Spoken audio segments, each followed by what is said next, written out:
First line. இது வந்து மேலே வந்து வித் எஃபெக்ட் ஃப்ரம்மோட மெனுவுக்கு போகிறதுக்காக இந்த மியூட் பட்டன் ப்ரெஸ் பண்ணுறது. மியூட் பட்டன் ப்ரெஸ் பண்ணியாச்சுன்னா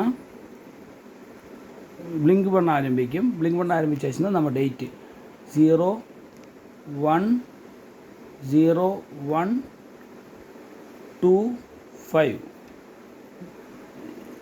நெக்ஸ்ட்டு வந்து இன்ட்ரெஸ்ட்டு ரைட்டு 0400.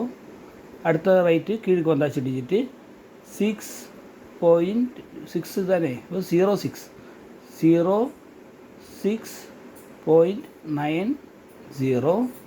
நமக்கு இஷ்டமுள்ள இடத்துக்கு இந்த கர்சரை கொண்டு வரலாம். டவுன் ஆரோ ப்ரெஸ் பண்ணால் டவுன் பண்ணிட்டு போயிட்டே இருக்கலாம். பாருங்கள் அது பிளிங்க் பண்ணுறது பார்த்தீங்களா. டவுன் ஆரோ ப்ரெஸ் பண்ணும்போது டவுன் போகும், அப்பர் ஆரோ ப்ரெஸ் பண்ணால் அப் போகும், ரைட் ப்ரெஸ் பண்ணால் ரைட்டு, லெஃப்ட்டு ப்ரெஸ் பண்ணால் லெஃப்ட்டு. இந்த மாதிரி நமக்கு இதை அட்ஜஸ்ட் பண்ணி எந்த லைன் வேணுமோ அந்த லைனில் போய் செட் பண்ணிக்கலாம். இவ்வளோதான். அப்புறம் சேவ் பண்ணுறதுக்காக எகெயின் இந்த மியூட் பட்டனே ப்ரெஸ் பண்ணியாச்சுன்னா இது வந்து சேவ் ஆகிடும். Okay, thank you.